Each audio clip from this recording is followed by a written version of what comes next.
আসসালামু আলাইকুম সুপ্রিয় শিক্ষার্থী অনলাইন ক্লাসে সকলকে স্বাগত জানাচ্ছি। আমি মোহাম্মদ আনোয়ার হোসেন, সহকারী শিক্ষক, cantonment public school and college, Rangpur. Online ক্লাসে আজকে দশম শ্রেণীর রসায়ন বিষয়ের অধ্যায় নবম, অধ্যায়ের নাম অ্যাসিড ক্ষার সমতা নিয়ে আলোচনা করব।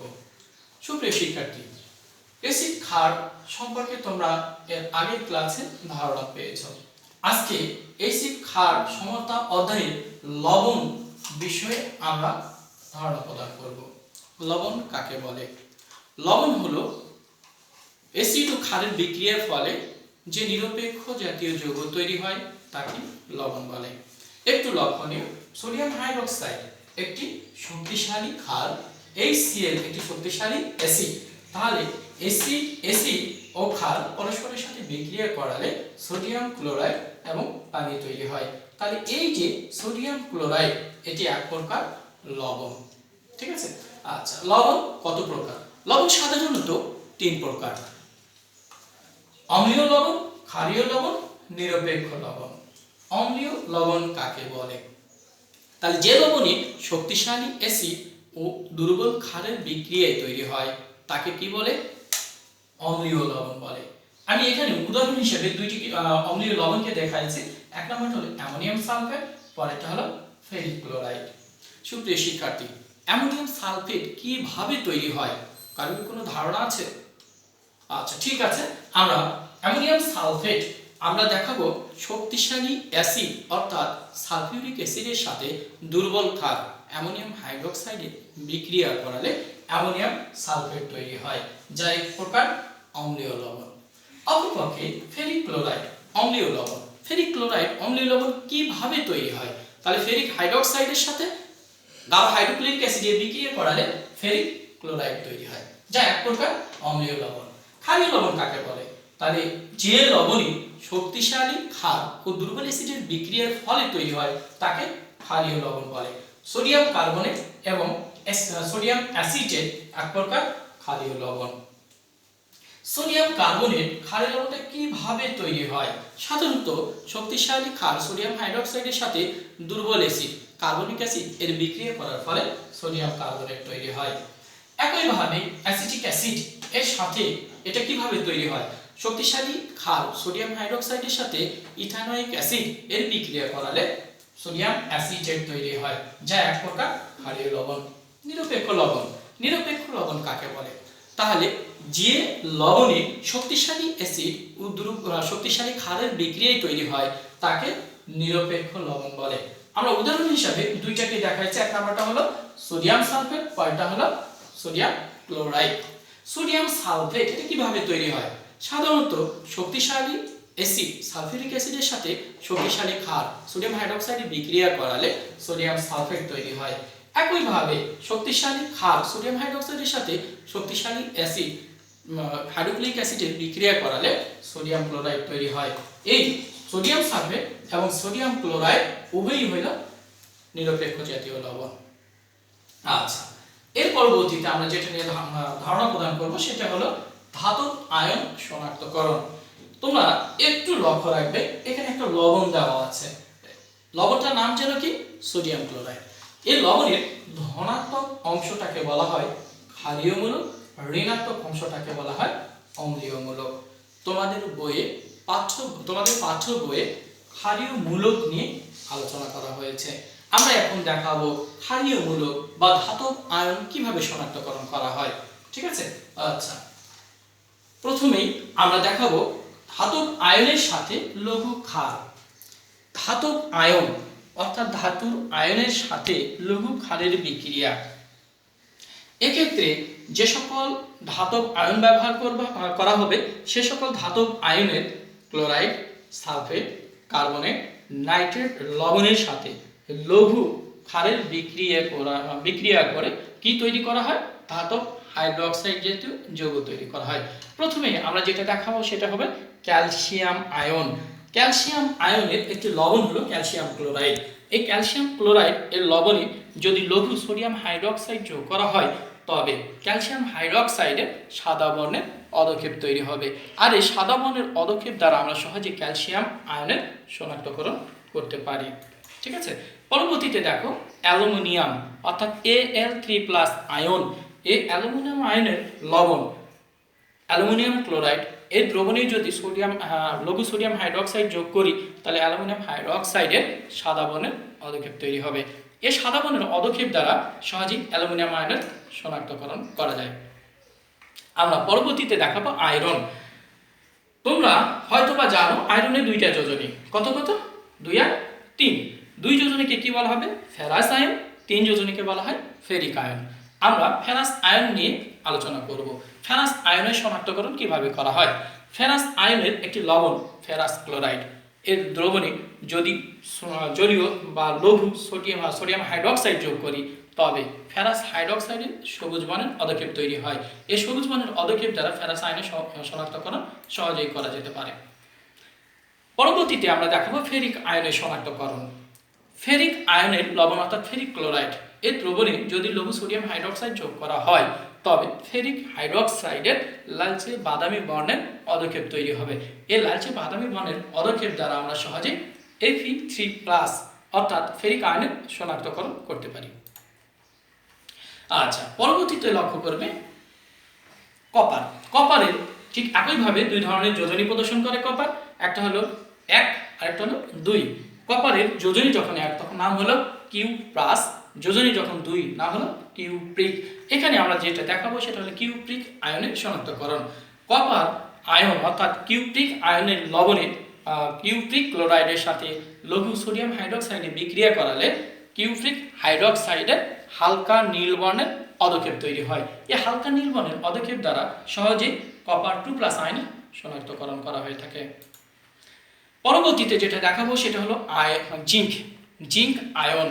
জিঙ্ক আয়নের শনাক্তকরণ। তাহলে জিঙ্ক আয়নের লবণ অর্থাৎ জিঙ্ক ক্লোরাইডের লবণের দ্রবণে যদি লঘু সোডিয়াম হাইড্রক্সাইড যোগ করা হয় তবে জিঙ্ক হাইড্রক্সাইডের সাদা বর্ণের অদক্ষেপ তৈরি হয়। এই সাদা বর্ণের অদক্ষেপ দ্বারা জিঙ্ক আয়নের শনাক্তকরণ হয়ে থাকে। সুপ্রিয় শিক্ষার্থী, এই ধাতব আয়নের আমরা যে সকল লবণের শনাক্তকরণ দেখালাম, এক্ষেত্রে আমরা যদি সালফেট লবণ ব্যবহার করি আর ক্ষার যদি ভিন্ন নিয়ে থাকি সেক্ষেত্রে একই রকম বিক্রিয়া প্রদর্শিত হবে। অর্থাৎ ferrous, ferric, copper 2+ ion, zinc 2+ ion, aluminium 3+ ion এর জলীয় দ্রবণে যদি অ্যামোনিয়াম জলীয় দ্রবণ অর্থাৎ অ্যামোনিয়াম হাইড্রক্সাইড চালনা করা হয় তাহলে একই রকম বিক্রিয়া প্রদর্শিত হবে এবং বর্ণের পরিবর্তন একই রকম হয়ে থাকে। এখন কথা হলো, যদি এদের দ্রবণে আমি অতিরিক্ত পরিমাণ ওই ক্ষার অর্থাৎ লঘু অ্যামোনিয়াম হাইড্রক্সাইড চালনা করি সেক্ষেত্রে কি ঘটনা ঘটবে? সুপ্রিয় শিক্ষার্থী, একটু লক্ষণীয়, ধাতব সালফেট লবণের দ্রবণে যদি অ্যামোনিয়ার জলীয় দ্রবণ অতিরিক্ত চালনা করি তাহলে কি ঘটনা ঘটবে? তাহলে আমরা বলেছি কপার 2+ আয়নের একটি লবণ নাম হলো কপার সালফেট। এই কপার সালফেট লবণে যদি অ্যামোনিয়ার জলীয় দ্রবণ অর্থাৎ অ্যামোনিয়াম হাইড্রক্সাইড যোগ করা হয় তবে কপার হাইড্রক্সাইড এর হালকা নীল বর্ণের অদক্ষেপ তৈরি হয় এবং সেই সাথে অ্যামোনিয়াম সালফেট ওই জলীয় দ্রবণে দ্রবীভূত অবস্থায় থাকে। যদি এই দ্রবণের মধ্যে আমরা অতিরিক্ত পরিমাণ অ্যামোনিয়াম হাইড্রক্সাইড চালনা করি সেক্ষেত্রে কি ঘটনা ঘটে একটু লক্ষণীয়। যদি অতিরিক্ত অ্যামোনিয়াম হাইড্রক্সাইড চালনা করি সেক্ষেত্রে দেখা যায় টেট্রাঅ্যামিন কপার 2 সালফেট নামক এক প্রকার জটিল যৌগের সৃষ্টি হয় এবং আগের যে হালকা কপার হাইড্রক্সাইডের হালকা নীল বর্ণের অদক্ষেপ ছিল সেটা সম্পূর্ণরূপে দ্রবীভূত হয়ে কি হয়ে যায়? গাঢ় নীল বর্ণের অদক্ষেপ তৈরি করে। এই গাঢ় নীল বর্ণের অদক্ষেপ দ্বারা আমরা সহজে কপার আয়নের শনাক্তকরণ করতে পারি।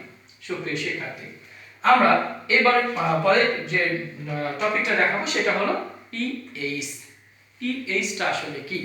পিএইচ এর পূর্ণরূপ হলো পাওয়ার অফ হাইড্রোজেন আয়ন বা পটেনশিয়াল অফ হাইড্রোজেন আয়ন। বাংলায় যদি বলা হয় হাইড্রোজেন আয়নের ক্ষমতা বা হাইড্রোজেন আয়নের প্রাবল্যকে বোঝানো হয়।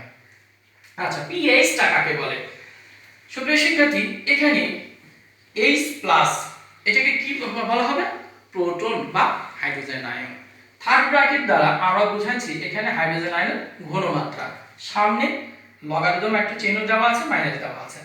তাহলে কোন দ্রবণের হাইড্রোজেন আয়নের ঘনমাত্রা ঋণাত্মক লগারিদমকে ওই দ্রবণের পিএইচ বলে। পিএইচ দ্বারা সাধারণত কোনটি অম্লীয় প্রকৃতির, কোনটি ক্ষারীয় বা কোনটি নিরপেক্ষ জাতীয় যৌগ তা সহজে নির্দেশ করা যায়। সাধারণত আমরা জানি যে প্রতি লিটার বিশুদ্ধ পানিতে হাইড্রোজেন আয়নের পরিমাণ হলো 10⁻⁷। ঠিক আছে, সেক্ষেত্রে পিএইচ এর মান অর্থাৎ বিশুদ্ধ পানিতে পিএইচ এর মান হয় 7। যদি বিশুদ্ধ পানিতে আরপিক অ্যাসিড যোগ করা হয় তবে হাইড্রোজেনের সংখ্যা কি হয়ে যাবে, বাড়বে না কমবে? 10 গুণ বেড়ে যাবে। যদি 10 গুণ বেড়ে যায় সেক্ষেত্রে পিএইচ এর মান কত হয়? 6। অর্থাৎ ওই দ্রবণটা বিশুদ্ধ পানিতে অ্যাসিড যোগ করলে সেটা অম্লীয় বা অ্যাসিডীয় প্রকৃতির হয়ে থাকে। ঠিক একইভাবে যদি আমি বিশুদ্ধ পানির মতো ক্ষার যোগ করি তাহলে ক্ষারের হাইড্রোক্সাইড আয়ন এবং হাইড্রোজেন আয়ন পরস্পরের সাথে যুক্ত হয়ে কি তৈরি করে? পানি তৈরি করে। ঠিক আছে, আর এক্ষেত্রে হাইড্রোজেন আয়নের সংখ্যাটা সেক্ষেত্রে কমে যাবে, অর্থাৎ 10⁻⁻10 হয় এবং পিএইচ এর মান হয়ে যায় 10 এবং ওই দ্রবণের প্রকৃতিটা হয়ে যাবে ক্ষারীয় প্রকৃতির। ঠিক আছে, একটু লক্ষণীয় আমরা দেখব আধুনিক হতে পিএইচ হলো হাইড্রোজেন আয়নের ক্ষমতা। সাধারণত পিএইচ পরিমাপের জন্য যে সকল যন্ত্র ব্যবহার করা হয় যেমন পিএইচ মিটার, পিএইচ পেপার ইত্যাদি। পিএইচ পরিমাপন। পিএইচ জানার জন্য লিটমাস পেপার ব্যবহার করা হয়। লিটমাস পেপারটা কি? এক ধরনের ইন্ডিকেটর বা নির্দেশক বা ইন্ডিকেটর কাকে বলে?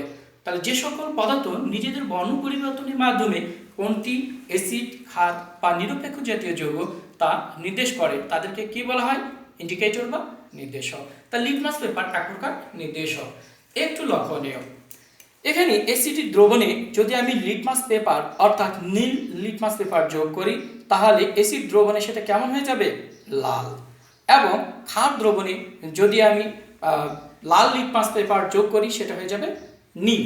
অর্থাৎ দ্রবণে পিএইচ এর মান 7-এর কম হলে লিটমাস পেপার লাল হয় এবং 7-এর চেয়ে বেশি হলে নীল বর্ণ ধারণ করে। পরবর্তীতে যেটা আমরা দেখাবো সেটা হলো ইউনিভার্সাল ইন্ডিকেটর। ইউনিভার্সাল ইন্ডিকেটর বলতে কি বোঝায়? ইউনিভার্সাল ইন্ডিকেটর হলো বিভিন্ন অ্যাসিড ক্ষার ইন্ডিকেটর বা নির্দেশকের মিশ্রণ।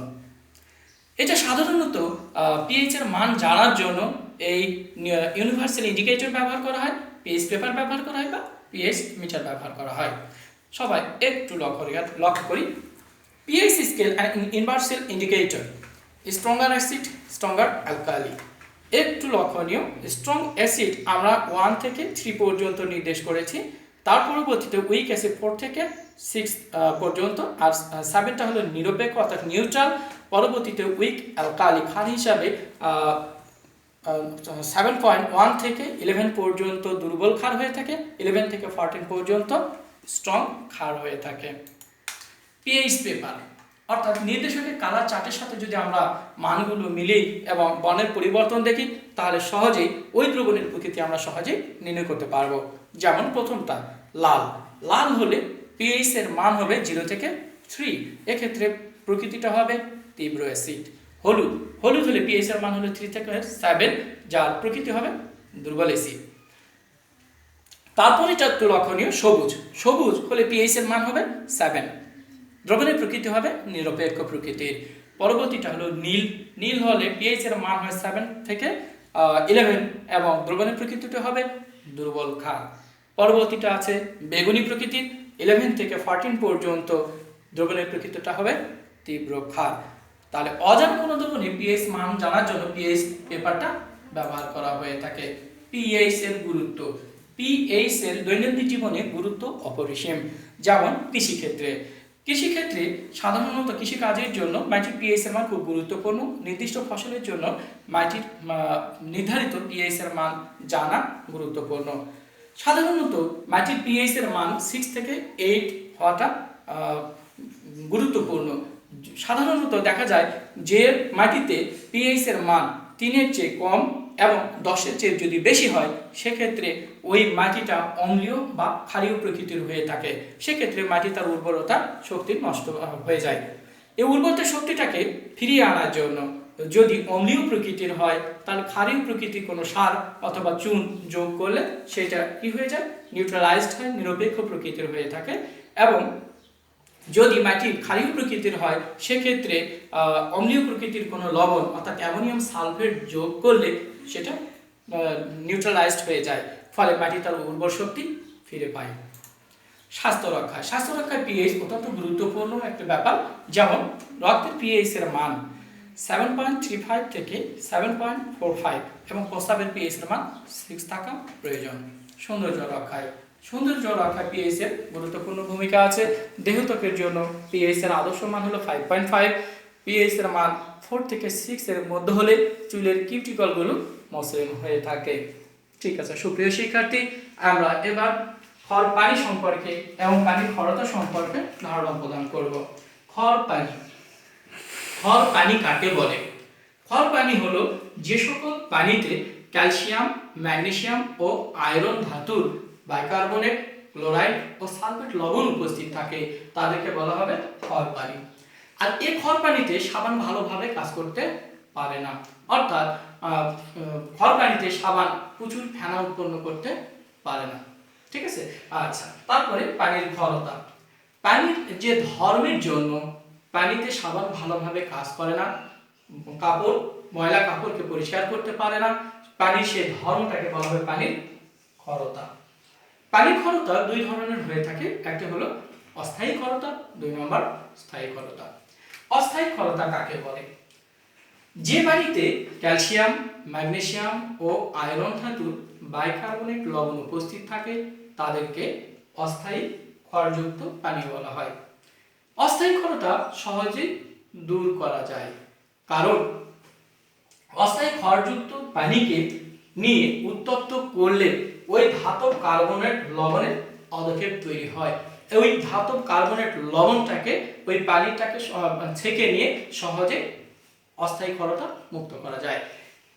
একটু লক্ষণীয়, আমরা বলেছি ক্যালসিয়াম, ম্যাগনেসিয়াম, আয়রন ধাতুর, এখানে ম্যাগনেসিয়াম বাইকার্বনেট একটি লবণ যা ওই পানিতে বিদ্যমান আছে, তাহলে পানি কি অস্থায়ী ক্ষারযুক্ত পানি নিয়ে আমরা উত্তপ্ত করেছি, ম্যাগনেসিয়াম কার্বনেটের অধক্ষিপ্ত হয়েছে পানি এবং কার্বন ডাই অক্সাইড গ্যাস তৈরি হয়েছে। এক্ষেত্রে এই ম্যাগনেসিয়াম কার্বনেটকে যদি আমি ছেঁকে নিয়ে পৃথক করতে পারি তাহলে সহজেই অস্থায়ী ক্ষরতাটা দূর করা যাবে। 2 নম্বরটা হলো স্থায়ী ক্ষরতা। স্থায়ী ক্ষরতা কাকে বলে? যে পানিতে ক্যালসিয়াম, ম্যাগনেসিয়াম ও আয়রন ধাতুর ক্লোরাইড ও সালফেট লবণ উপস্থিত থাকে তাকে স্থায়ী ক্ষরতা বলা হয়। স্থায়ী ক্ষরতা সহজেই দূর করা যায় না। স্থায়ী ক্ষরতা দূর করার জন্য 3টি পদ্ধতি আছে। 1 নম্বরটা হলো সোডা পদ্ধতি, 2 নম্বরটা হলো পালমোটিক পদ্ধতি, 3 নম্বরটা হলো আয়ন বিনিময় রেজিন পদ্ধতি। আমরা সোডা পদ্ধতির মাধ্যমে কিভাবে স্থায়ী ক্ষরতা দূর করা যায় সেটা একটু দেখব। তাহলে স্থায়ী ক্ষারযুক্ত পানি নিয়ে তার সাথে যদি আমরা সোডিয়াম কার্বনেট যোগ করি তাহলে দেখা যাবে ওই স্থায়ী ক্ষারযুক্ত পানির যে ধাতব অংশ আছে অর্থাৎ ম্যাগনেসিয়াম অংশ, এটা ম্যাগনেসিয়াম কার্বনেটের পদক্ষেপ তৈরি করে এবং সোডিয়াম সালফেট তৈরি করে।